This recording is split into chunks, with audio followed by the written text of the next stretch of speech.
Mummy जी, आप अपने कमरे में ताला क्यों मार रही हैं? हमें पड़ोसनों के घर किटी पार्टी में ही तो जाना है। अगर पापा जी को कमरे में आना होगा तो? अरे बहू, तेरे पापा जी सुबह कमरे से निकलते हैं, फिर रात में ही कमरे में आते हैं। अब जल्दी चल, सब हमारे इंतजार कर रहे होंगे।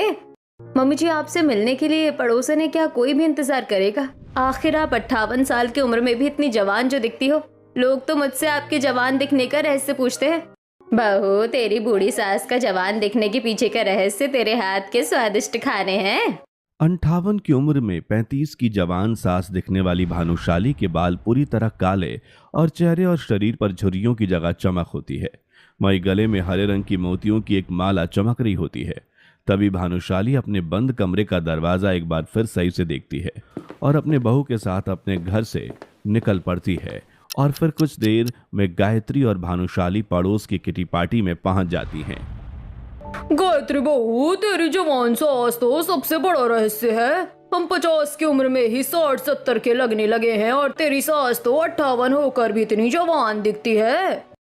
सच कहूँ भानुशाली, तुम्हें देखकर कोई भी तुम्हें 58 साल का नहीं कहेगा। कोई रहस्य नहीं है, बस मैंने खुद को मेंटेन करके रखा है और खुद को कभी बूढ़ा नहीं समझती। तुम लोग भी यज्ञ करो और दिल से जवान रहो तो शरीर से भी जवान रहोगी। ऐसी ही बातों बातों में किटी पार्टी खत्म होती है, जिसके बाद दोनों सास बहू अपने घर लौटती हैं, जहां हॉल में भुवन शांत बिना पलके झपकाए सीधे बैठे अखबार पढ़ रहे होते हैं। जहां नहीं उनके चेहरे पर कोई भाव दिखाई देता है। भुवन की खामोशी अपने आप में किसी रहस्य जैसे लगते हैं।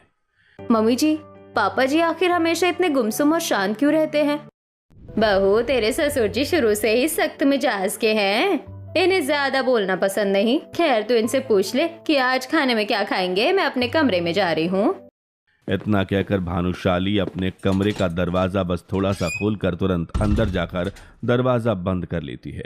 वहीं गायत्री भुवन के पास आकर, पापा जी, आज खाने में क्या बनाऊं? दाल चावल बना लो। और साथ में सब्जी बना लूं? बना लो। किसकी सब्जी बनाऊं? जिसकी मन करे। भुवन से बिना हाव भाव के जवाब सुन गायत्री सहम कर तुरंत रसोई में चली आती है। भले ही पापा जी, मम्मी जी या गौरव मुझसे कुछ नहीं कहते, पर पापा जी का ये व्यवहार कोई सख्त मिजाज नहीं है। शादी से पहले पापा जी मेरे पापा के दोस्त होने की वजह से घर आया करते थे। मैंने खुद पापा जी को हंसते देखा है। इसी रहस्य को सोचते हुए गायत्री रसोई में दाल चावल बनाती है।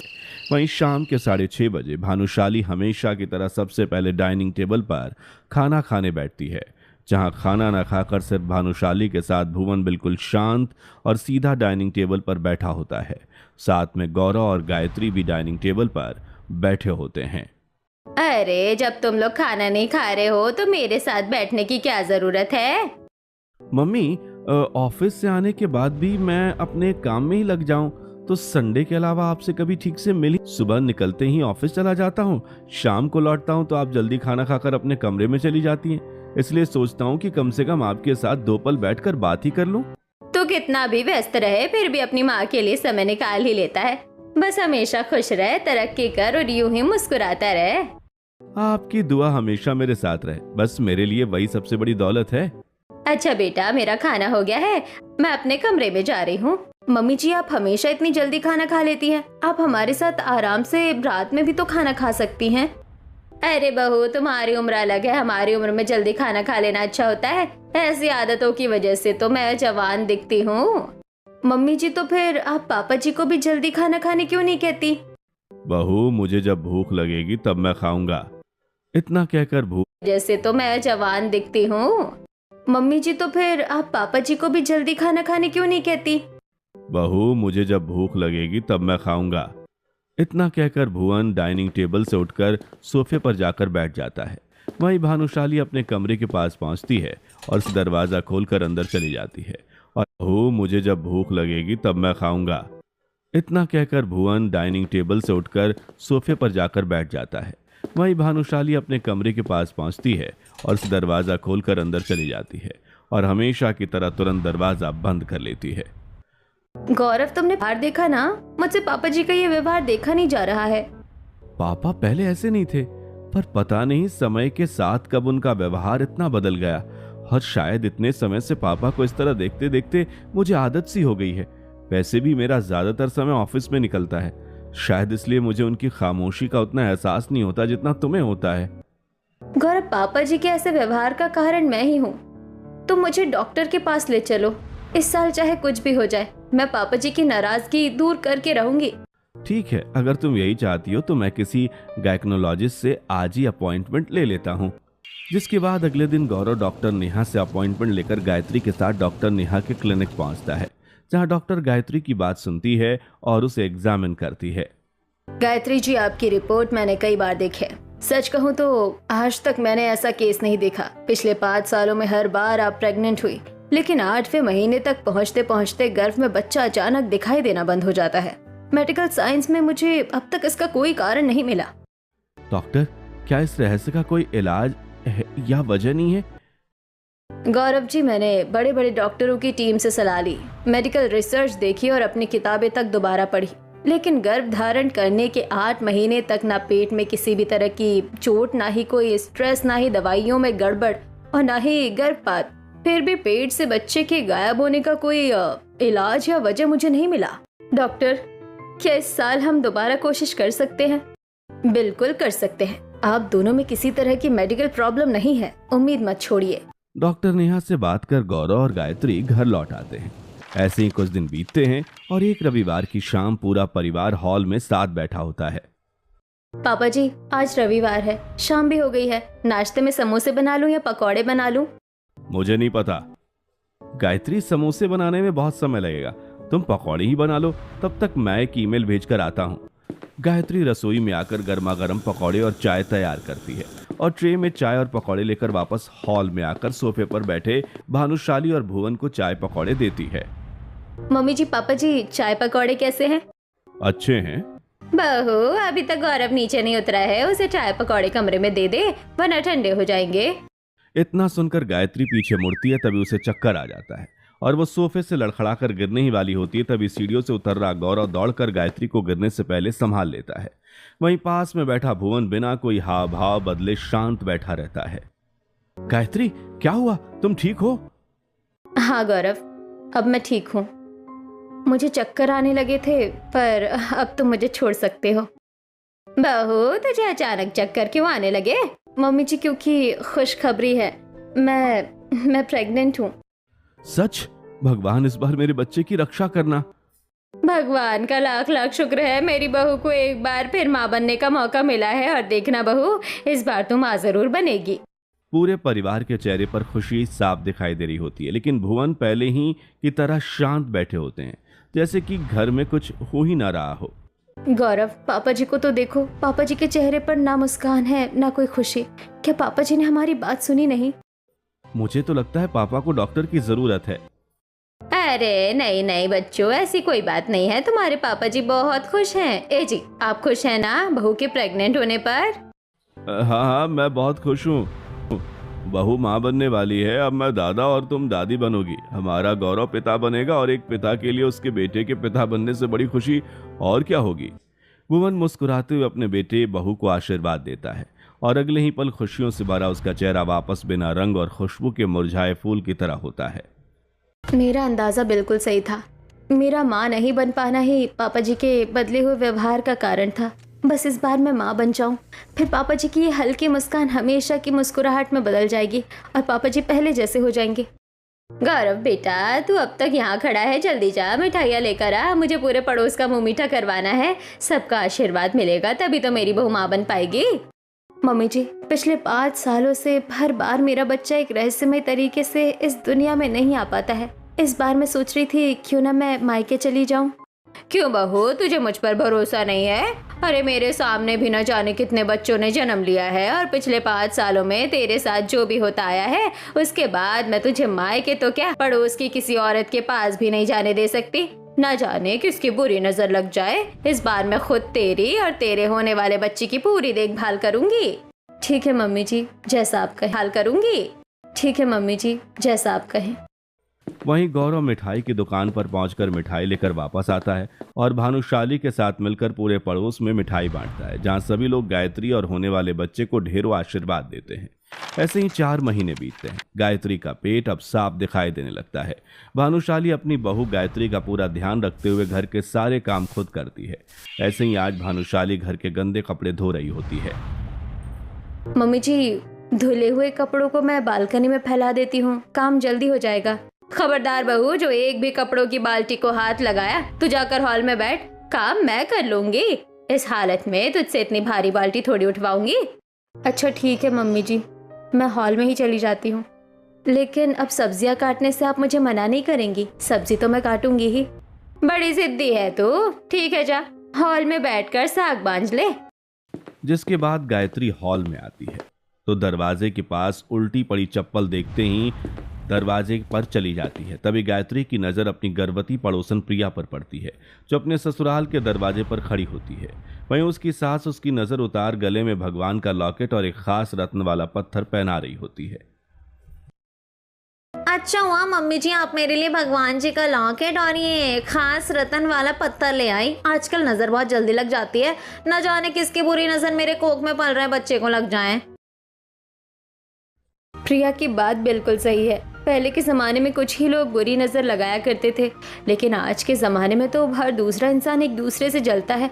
मैं भी मम्मी जी से कहकर नज़र से बचने के लिए कोई टोटका करवा लेती हूँ। इतना सोचकर गायत्री चप्पल सीधी कर रसोई से साग लेकर हॉल में आती है और बैठकर साग बांझने लगती है। और फिर थोड़ी देर बाद भानुशाली भी सारे काम खत्म करके हॉल में आकर बैठ जाती है।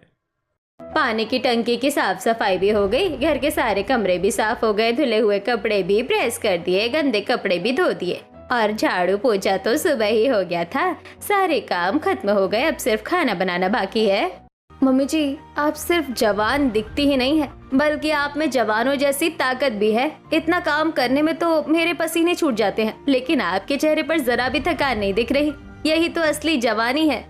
वो इसलिए बहू, क्योंकि घर का काम मैं अपनी प्यारी सी बहू के लिए कर रही हूँ और फिर अपने परिवार के काम करने में मुझे बड़ा मजा आता है। मम्मी जी, एक बात कहूँ? हाँ बहू, कहो। मम्मी जी, वो प्रिया भी तो प्रेग्नेंट है। उसकी सास उसके लिए भगवान जी का लॉकेट और नज़र से बचाने वाले रतन वाली अंगूठी लेकर आई है। मैं भी नज़र से बचने के लिए माता रानी का लॉकेट पहन लेती हूँ। नहीं नहीं बहू, ये सब सिर्फ अंधविश्वास होता है। अंधविश्वास? मम्मी जी, भगवान की बातों को आप कब से अंधविश्वास मानने लगी? और आप ही तो कह रही थी कि मायके मत जा बहू, न जाने किसकी बुरी नज़र लग जाए। बहू, मुझसे तर्क मत कर। माना नजर जैसी चीज होती है, लेकिन रत्न वगैरह मैं विश्वास नहीं करती। और भगवान क्या सिर्फ लॉकेट में होते हैं? भगवान तो हर इंसान में होते हैं, इसलिए कोई लॉकेट पहनने की जरूरत नहीं है। इतना कहकर भानुशाली गायत्री के हाथ से साग लेकर रसोई की तरफ चली जाती है। ऐसे ही रात होती है। ठंडी ठंडी हवाओं के बीच गायत्री छत पर टहलते हुए अपनी माँ पार्वती से फोन पर बात कर रही होती है। बेटी, जैसे तूने बताया, तेरी सास तो तेरा बहुत अच्छे से ख्याल रख रही है और गौरव भी तुझसे बहुत प्यार करता है। अब बस भगवान करे सब अच्छा हो जाए। मम्मी, सब अच्छा कैसे होगा? मेरी सास मुझे भगवान जी का लॉकेट पहनने या कोई टोटका करने से मना कर रही हैं। तेरा ससुराल भी एक रहस्य ही है। तेरे ससुर जी कुछ बोलते ही नहीं, तेरी सास अपनी ही बातें बदलती रहती है और तेरा पति, उसे तो किसी बात से कोई फर्क ही नहीं पड़ता। सुबह 9 बजे से शाम 6 बजे तक ऑफिस, फिर रात 10 बजे से सुबह 8 बजे तक सोना। बीच का समय तैयार होने और घर के कामों में निकल जाता है। खैर, मैं तुझे माता रानी का लॉकेट और लाल धागा भेजूंगी, अपने घर के मंदिर में उसकी पूजा करके पहन लेना। ऐसे कुछ दिन और गुजरते हैं और एक रात घर के दरवाजे पर डोरबेल बजती है तो गायत्री दरवाजा खोलती है। वहीं सामने एक डिलीवरी बॉय हाथ में बड़ा सा बॉक्स लिए खड़ा होता है। मैम, इस घर का पार्सल है। मम्मी ने एक लॉकेट इतने बड़े बॉक्स में भेजा है, मुझे तो लगा था छोटे से लिफाफे में आएगा। गायत्री बॉक्स खोलने ही वाली होती है, तभी भानुशाली दौड़ती हुई आती है और तुरंत गायत्री के हाथ से बॉक्स ले लेती है। बहू, ये पार्सल मेरा है, इधर दे। तू इसे क्यों खोल रही थी? अब मुझे लगा मेरा पार्सल है मम्मी जी, और इस पर किसी का नाम भी नहीं लिखा है, सिर्फ घर का पता लिखा हुआ है। वैसे इसमें क्या है मम्मी जी? अब मैंने कुछ किताबें मंगवाई है। इतना कहकर भानुशाली पार्सल लेकर अपने कमरे में चली जाती है और फिर अगले ही दिन गायत्री एक लिफाफे में लॉकेट और धागा रिसीव करती है और घर के मंदिर में उसकी पूजा करके पहन लेती है। ऐसे ही कुछ दिन बीतते हैं और एक रविवार एक बड़ा सा बॉक्स पार्सल आता है। वही गायत्री बॉक्स लेकर सबके बीच खोलने ही वाली होती है कि तभी भानुशाली गायत्री से बॉक्स छीन लेती है। उसी बीच भानुशाली के हाथ में गायत्री का हाथ टच होते ही भानुशाली को जोरदार झटका लगता है और बॉक्स जमीन पर गिर जाता है और बॉक्स से कांच टूटने की आवाज आती है। मम्मी, तुम्हें झटका क्यों लगा? नहीं नहीं, मुझे कोई झटका नहीं लगा। तो फिर तुमने ये पार्सल क्यों गिरा दिया? इसमें का सामान टूट गया? मैंने नहीं गिराया, मेरे पकड़ने से पहले ही बहू ने पार्सल छोड़ दिया। और बहू, मैं आज देख रही हूँ कि तूने लॉकेट पहना है, मैंने तुझे मना किया था ना। मम्मी जी, ये लॉकेट माँ ने भेजा है इसलिए पहन लिया। वैसे आपने कांच का क्या सामान मंगाया था? कुछ खास किताबें जो इस पार्सल में कांच में रखी हुई थी। किताबें? मम्मी, कांच में कौन सी किताबें आती हैं? मुझे माफ कर दीजिए मम्मी जी, और किताबें अनबॉक्स कीजिए ना। मुझे देखना है कि ऐसी कौन सी किताब है जो कांच में आती है। नहीं बहू, मैं तेरे सामने इसे बिल्कुल नहीं खोलूंगी। तू हमेशा मेरा पार्सल रिसीव करके खोलने की कोशिश करती है और आज तो तूने मेरा पार्सल तोड़ भी दिया। तुझे पता है ना मुझे मेरी प्राइवेसी कितनी पसंद है, और आज तो तूने मेरा पार्सल तोड़ भी दिया। तुझे पता है ना मुझे मेरी प्राइवेसी कितनी पसंद है। इतना कहकर भानुशाली पार्सल का बॉक्स उठाती है और अपने बंद कमरे में चली आती है, जहां पूरा कमरा लाल हरे रंग के धुओं से भरा होता है। वहीं कमरे के आईने में एक बूढ़ी लंबी नाखूनों और बालों वाली डरावनी परछाई होती है, जिसके सामने भानुशाली आकर खड़ी हो जाती है। आज बहू सबके सामने मेरा पार्सल खोलकर मेरा भांडा फोड़ ही देती। अच्छा हुआ मैं सही समय पर पहुंच गई, लेकिन अब मुझे उसके गले से वो लॉकेट निकलवाना पड़ेगा। उसी लॉकेट की वजह से आज मेरा सामान टूट गया। इतना कहते हुए भानुशाली की दोनों आंखें बड़ी होने लगती है और बाल कांटों की तरह खड़े हो जाते हैं। बस जोर जोर से हंसने लगती है। ऐसे ही कुछ दिन बीतते हैं और एक दिन पूरा परिवार एक रिश्तेदार की शादी में आया होता है। बहू माँ, न तेरी सास जवान दिखती है, लेकिन न तेरे चेहरे पर उनसे भी ज्यादा रौनक दिखाई दे रही है। गायत्री गर्भवती जो है, औरत के लिए माँ बनने का सुख सबसे बड़ा सुख होता है और सुख में चेहरे पर चमक होती है।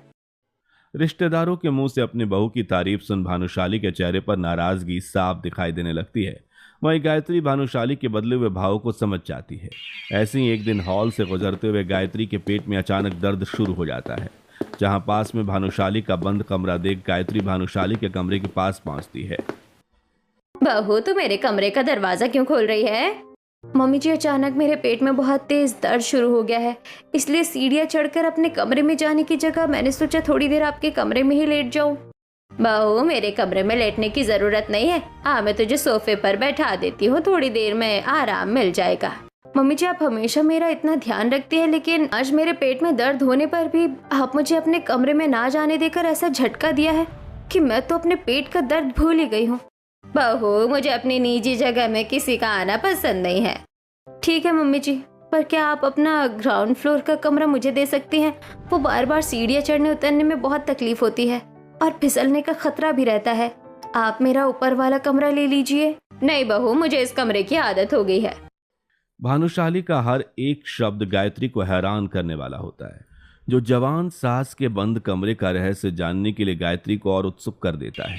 जिसके बाद से गायत्री कभी हॉल में बैठकर घंटों अपनी जवान सास के बंद कमरे की तरफ देखती रहती है, तो कभी की होल से अंदर झांकने की कोशिश करती है।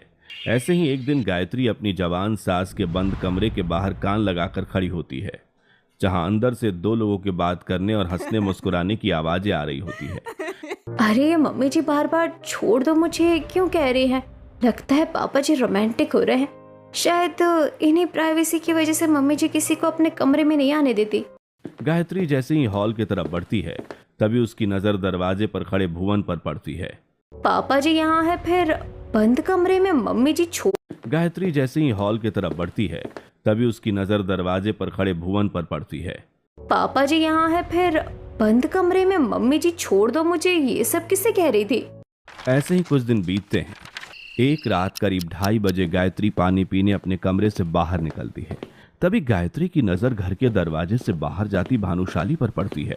गायत्री तुरंत दरवाजे पर पहुंचती और चारों तरफ नजर दौड़ाती है, लेकिन भानुशाली अंधेरे में कहीं गायब सी हो गई होती है।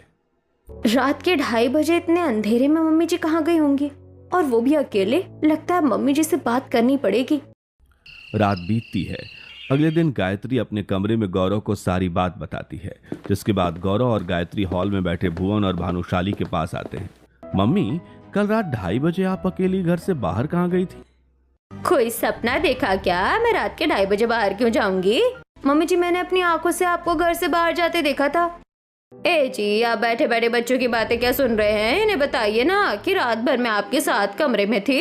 बहू, रात भर तुम्हारी सास मेरे साथ ही थी। गायत्री, शायद नींद की वजह से तुम्हें भ्रम हुआ होगा। अच्छा मम्मी, मेरा नाश्ता निकाल दीजिए, मुझे ऑफिस के लिए निकलना है। बंद कमरे में 2 लोगों की आवाज पर पापा जी कमरे से बाहर। रात को जवान सास का घर से बाहर जाना, हर बार बंद कमरे का रहस्य छिपाना। पर मैं अपनी जवान सास के बंद कमरे का रहस्य जानकर रहूंगी। गायत्री अपनी जवान सास के बंद कमरे पर पहले से भी ज्यादा नजर रखने की कोशिश करने लगती है। पर एक दिन भानुशाली रसोई में खाना बना रही होती है। तभी डाइनिंग टेबल पर रखा भानुशाली का मोबाइल गायत्री की नजर में आते ही वह फोन लेकर बालकनी में चली जाती है। अगर मम्मी जी का कहीं और अफेयर चल रहा होगा तो मम्मी जी उससे फोन पर जरूर बात करती होंगी। आज उसे ढूंढ ही लूंगी। ये कैसे अजीब अजीब किताबों के नोटिफिकेशन है, और ये लैंग्वेज, मुझे तो एक शब्द समझ नहीं आ रहा। आखिर मम्मी जी कैसी किताबें पढ़ती हैं? मम्मी जी के अफेयर के बारे में बाद में पता करूंगी, पहले उनकी किताबों के बारे में पता करना पड़ेगा। ऐसे ही दिन बीतता है और अगले दिन सुबह पूरा परिवार साथ बैठकर नाश्ता कर रहा होता है। मम्मी जी, आप तो हमेशा किताबें मंगाती रहती हैं। आपके पास तो बहुत अच्छी अच्छी किताबें होंगी। कुछ किताबें मुझे भी पढ़ने के लिए दीजिए ना। हाँ माँ, गर्भावस्था में अच्छी किताबें पढ़नी चाहिए। आप अपनी तरफ से कोई अच्छी सी किताब गायत्री को दे दीजिए। बेटा, मैं तुझे कुछ किताबों के नाम भेज दूंगी, तो वो किताबें मंगा लेना। नहीं मम्मी जी, मैं तो बस शौक के लिए किताब मांग रही हूँ। मुझे बुक रीडिंग की आदत थोड़ी है। आप अपनी ही कोई किताब दे दीजिए, कोई भी चलेगी। बहू, मैं तुझे अपनी किताबें दे तो देती, लेकिन जिस शेल्फ में मेरी किताबें रखी हैं उसकी चाबी खो गई है। मैं खुद भी 2 दिन से किताब नहीं पढ़ पा रही हूँ। अच्छा, कोई बात नहीं, मैं एक चाबी वाले को जानती हूँ, उसे बुला लेती हूँ। इतना कहकर गायत्री फोन करके चाबी वाले को बुलाती हैं, जिसके बाद दोपहर के समय गायत्री चाबी वाले को भानुशाली के बंद कमरे के बाहर लेकर आती है। मम्मी जी, जल्दी गेट खोलिए, चाबी वाले भैया को ताला खोलकर दूसरी जगह जाना है। हाँ बहू, मैं दरवाजा खोल रही हूँ, लेकिन पहले चाबी वाले भैया के लिए पानी चाय कुछ लेकर आ। आते ही काम करवाने लगेगी क्या? में आकर एक गिलास पानी और कुछ मिठाइयाँ लेकर वापस आती हैं। तब तक चाबी वाला जा चुका होता है और भानुशाली के हाथ में अंग्रेजी की एक किताब होती है। बहू, इतनी देर लगा दी तूने पानी और मिठाई लाने में। बेचारा मेरी किताबों की शेल्फ खोलकर चला भी गया। ले, ये किताब पकड़।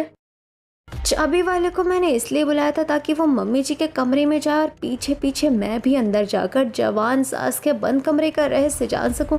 लेकिन मेरी जवान सास तो मुझसे भी ज्यादा चालाक निकली। ऐसे ही कुछ दिन बीतते हैं और गायत्री का 8वां महीना लग जाता है। इसी खुशी में पार्वती गायत्री के ससुराल आ जाती है। नमस्ते मम्मी जी, कैसी हैं आप? बेटा, मैं बिल्कुल ठीक हूँ, लेकिन समधी जी को क्या हो गया है? हमेशा इतने शांत और बिना किसी हाव भाव के रहते हैं। समधन जी, आते ही आपकी नजर मेरे पति पर पड़ गई। भाई साहब को फोन करूं? समधन जी, जवान तो आप है, नजर तो लोगों की आप पर है। हाँ माँ, तुमने बिल्कुल सही कहा। वैसे तुम अचानक यहाँ कैसे? बेटी, कल मैंने पंडित जी से बात की थी। 2 दिन बाद बहुत शुभ मुहूर्त है जिसमें मैं तेरी गोद भराई करवाना चाहती हूँ, इसलिए 2 दिन पहले ही आ गई। गौरव बेटा, मैं तुम्हें फोन पर एक लिस्ट भेज रही हूँ। सारा सामान मंगा लेना और पंडित जी को भी बुला लेना। ठीक है मम्मी जी। जिसके बाद पूरा घर गायत्री की गोद भराई की तैयारियों में लग जाते हैं। वहीं 8वां महीना होने की वजह से गायत्री हर कदम बहुत संभल कर रखती है और 2 दिन बाद रिश्तेदारों, मेहमानों और पड़ोस की औरतों के बीच गायत्री की गोद भराई हो रही होती है। तभी महिमा भानुशाली के साथ उसके बंद कमरे के बाहर पहुंचती है। जल्दी दरवाजा खोलिए ना, मुझे बाथरूम में जाना है। नहीं नहीं, मेरे कमरे में नहीं, मैं तुम्हें ऊपर वाले कमरे में लेकर चलती हूँ। भानुशाली महिमा को लेकर ऊपर वाले कमरे की तरफ चली जाती है, जो गायत्री को बिल्कुल अच्छा नहीं लगता। ऐसे ही गोद भराई पूरी होती है और पार्वती अपने घर लौट जाती है। जिसके बाद देर रात करीब 2:30 बजे गायत्री चुपचाप अपनी जवान सास के बंद कमरे के बाहर पहुंचती है और की होल से अंदर झांकती है। जहां अंधेरे में सिर्फ दो परछाइयां दिखाई देती हैं। ये दो परछाइयाँ किसकी है? एक तो मम्मी जी जैसी लग रही है, लेकिन दूसरी किसी और की। आखिर वो कौन है? ये देख गायत्री अपने बालों के पिन की होल में डालकर ताला खोलने की कोशिश करने लगती है। तभी पलक झपकते ही गायत्री के सामने भानुशाली खड़ी होती है। मम्मी जी, आप कमरे के बाहर? बहू, रात के समय मेरे कमरे का दरवाजा खोलने की कोशिश क्यों कर रही थी? तेरे ससुर जी सो रहे हैं, उन्हें डिस्टर्ब हो रहा है। आगे से ऐसी हरकत मत करना। जिसके बाद अगले दिन भानुशाली कमरे के पुराने ताले की जगह डिजिटल लॉक लगवा देती है।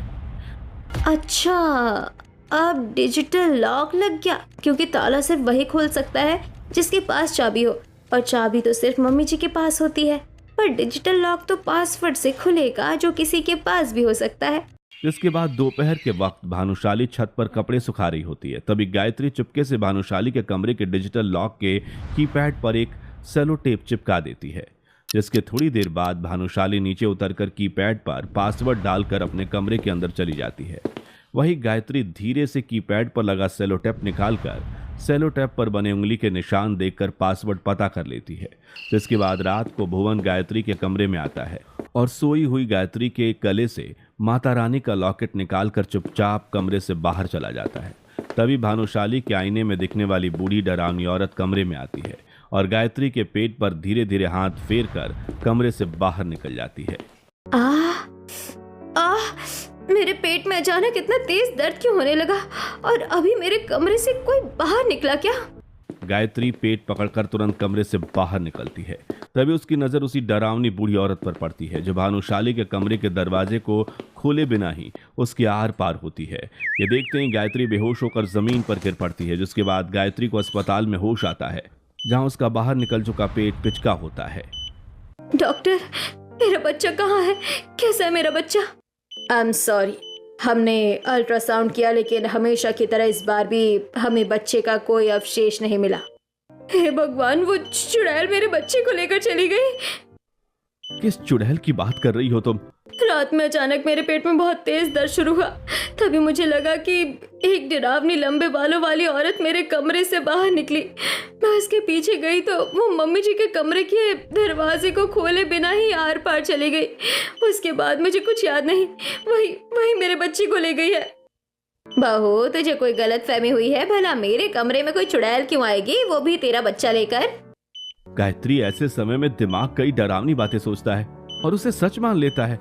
कोई चुड़ैल नहीं है, ये भाग्य है। हमेशा की तरह इस बार भी गायत्री कई दिनों तक अपने बच्चे के गम में रोती रहती है, लेकिन धीरे धीरे अपने ससुराल और अपनी माँ के प्यार से खुद को संभाल लेती है। और एक शाम गायत्री अपनी जवान सास के बंद कमरे के बाहर आकर, मुझे कोई भ्रम नहीं हुआ था। मेरी जवान सास के बंद कमरे और मेरी कोख में मेरे बच्चे के गायब होने के पीछे का रहस्य मेरी जवान सास के बंद कमरे में ही है। गायत्री सेलोटेप पर बने निशानों के आधार पर डिजिटल लॉक में पासवर्ड डालती है, जिससे दरवाजा खुल जाता है और वो कमरे के अंदर पहुंचती है, जहां कांच के बर्तन में लाल और हरे रंग का द्रव उबल रहा होता है, जिससे निकल रहा धुआं कमरे में फैल रहा होता है। तभी कमरे के बीचों बीच रखी एक पुरानी डायरी गायत्री के हाथ लगती है। मेरी सासू माँ ने ये कैसा कमरा बना रखा है? ये डायरी किसी की जीवन शक्ति खींचकर खुद को जवान बनाए रखने के तरीके। इसका मतलब अभी निकलती हुई अपनी जवान सास की सारी जवानी। गायत्री पीछे मुड़ती है तो उसे सामने लगे आईने में वही डरावनी बूढ़ी औरत दिखाई देती है। तू वही चुड़ैल है ना जिसने मेरे बच्चों को मुझसे छीन लिया? पहले तुझसे निपटती हूँ। गायत्री आईने पर मुक्का मारती है, लेकिन आईना टूटने की बजाय गायत्री का हाथ उसके अंदर चला जाता है। गायत्री उस डरावनी बूढ़ी औरत का गला पकड़कर उसे आईने से बाहर खींचकर जमीन पर पटक देती है। उसी समय भानुशाली कमरे में आ जाती है। मम्मी जी, ये चुड़ैल ही आपकी जवानी और बंद कमरे के पीछे का रहस्य है ना? हाँ बहू, मैं इसी रहस्य को छुपाने के लिए हमेशा ये कमरा बंद रखती थी। यही चुड़ैल तेरे बच्चे की मौत की वजह है। पता नहीं ये आईने से बाहर कैसे निकल जाती है। इसे वापस आईने में धकेल दे, इसे छोड़ना मत। बहू, मेरी बात सुन, मुझे मत मार। गायत्री बूढ़ी औरत की कोई बात नहीं सुनती और भानुशाली के साथ मिलकर बूढ़ी औरत को आईने की तरफ धकेलने लगती है। हाथापाई में बूढ़ी औरत भानुशाली के गले का मोतियों का हार तोड़ देती है और अगले ही पल भानुशाली अचानक गायत्री को जोर से धक्का देकर बूढ़ी औरत के साथ आईने के अंदर गिरा देती है। मम्मी जी, आपने मुझे आईने में क्यों धक्का दे दिया? क्योंकि चुड़ैल वो नहीं, मैं हूँ। पिछले 5 साल से मैं तेरी कोख में पल रहे बच्चों को अपनी जादुई शक्तियों से निकाल कर उनकी जीवन शक्ति पीती आई हूँ, ताकि हमेशा जवान रह सकूं। पर अब तेरी बारी है। बहू, तेरी असली सास मैं हूँ। इसने मेरी जीवन शक्ति छीन कर मुझे अपना चुड़ैल वाला रूप देकर जवान रूप ले लिया है। भानुशाली कमरे में रखे अलग अलग द्रव्यों को आपस में मिलाने लगती है और आईने के अंदर हाथ डालकर गायत्री का गला पकड़ लेती है। उसी समय भुवन दरवाजा तोड़कर कमरे में आता है और सभी कांच के बर्तनों को गिरा देता है। सारे द्रव्य जमीन पर फैल जाते हैं। तभी भुवन तुरंत और आईने के अंदर हाथ डालकर गायत्री का गला पकड़ लेती है। उसी समय भुवन दरवाजा तोड़कर कमरे में आता है और सभी कांच के बर्तनों को गिरा देता है। सारे द्रव्य जमीन पर फैल जाते हैं। तभी भुवन तुरंत आईने से गायत्री और डरावनी बूढ़ी औरत को बाहर खींच लेता है। वहीं जमीन पर फैले द्रव तीनों के पैरों को छूते ही भानुशाली का शरीर सूखने लगता है और भानुशाली के शरीर से निकलने वाली शक्ति वो बूढ़ी औरत में समाने लगती है। कुछ ही पलों में डरावनी बूढ़ी औरत फिर से 58 साल की भानुशाली के रूप में आ जाती है। वहीं जवान दिखने वाली भानुशाली राख बन जाती है। बहू, तेरी असली सास यही है, मेरी भानुशाली, न जवान न कोई डरावनी बूढ़ी औरत। पापा जी, आपको मेरी जवान सास के बंद कमरे का रहस्य पहले से पता था, फिर आपने पहले कुछ क्यों नहीं किया? बहू, क्योंकि वह मेरी पत्नी बनने का ढोंग कर रही थी, इसलिए वो मुझे मार नहीं सकती थी, वरना उसे विधवा की जिंदगी बितानी पड़ती। इसलिए उसने मुझे वश में किया और उसके गले का हार टूटते ही मुझे होश आ गया और तुम्हारी आवाज सुनकर मैं तुरंत कमरे में आ गया। आखिरकार मेरी जवान सास के बंद कमरे का रहस्य सबके सामने आ ही गया। अब हम इस घर में नहीं रहेंगे, इस घर को छोड़कर किसी नई जगह नई जिंदगी शुरू करेंगे। तब शायद इस रहस्य का साया हमेशा के लिए हमारा पीछा छोड़ देगा। जिसके बाद पूरा परिवार गौरव को सारी सच्चाई बताकर अगले ही दिन घर छोड़कर दूसरी जगह रहने चला जाता है। लेकिन आपको क्या लगता है, क्या जवान सास का रहस्य खत्म हो गया या फिर वह एक बार फिर गायत्री की जिंदगी में लौटेगी?